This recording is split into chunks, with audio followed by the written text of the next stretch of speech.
So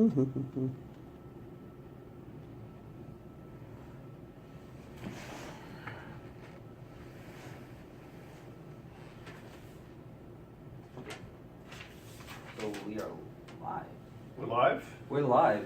Okay. Hey, Mr. Palmer. How's it going today? Jack, how are you? Doing well, doing well. I have a quick question. Can you describe to me an interpersonal conflict that you've had at work? Sure. That may not be a quick question, but we'll have a go at it, okay? All right. This is from a while ago in my career, but I still remember it really well. We had a project team of several people working on a critical project for our company, and you know exactly what it was isn't that important. There were just several people involved, and then there was a team leader, a supervisor who was vice president of the company, and the other people on the team were you know had lower positions in the organization, but they were all sort of subject matter knowledgeable about the subject matter, came from different parts of the organization.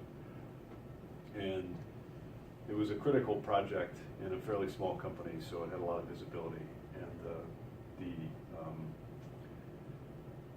it happened over the course of several months. And during that time, there were maybe 2 or 3 different days, readouts to the senior management team of the company, where everybody was present, the entire team, and the supervisor. And the supervisor would give the presentations, and the work of the team was fantastic. There were a lot of great ideas that came out of the team, from the team members, and not the supervisor. And I had several of them myself.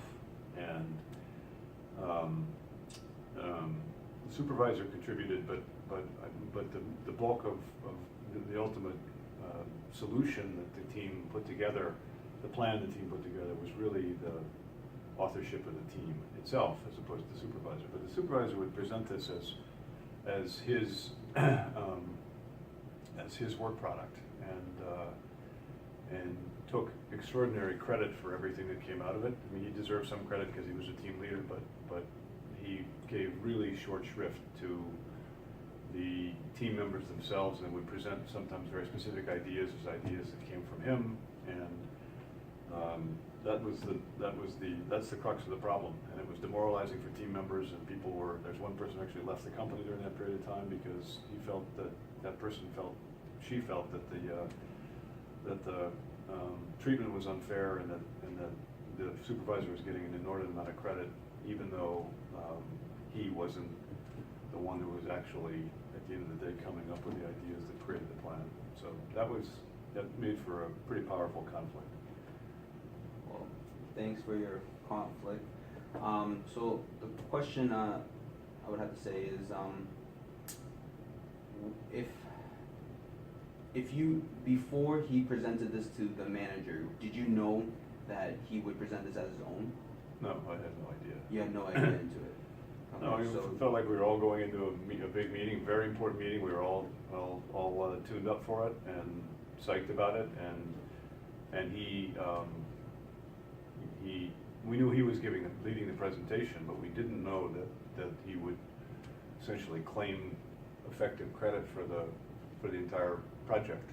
Right. Wow. We had no idea it was coming. So no one knew. So would there? So no one knew about that. Mm-hmm. Would you work with that person again if he did what he did, or would you? If I had a choice, I would. I thought it was terrible behavior. It was demotivating. I thought it was, you know, he lost a team member during that, an important person during that period of time. If I had a choice, but I didn't necessarily have a choice. I was doing my job, and he was the boss, and so his communication style under these circumstances I had to live with it. If I had a choice on the second go round, I would never do it, or I would do it under very different circumstances, which would require some kind of different understanding before we got the project underway. Wow. Well, thank you, Mr. Palmer, for Thanks, Jack. that conflict.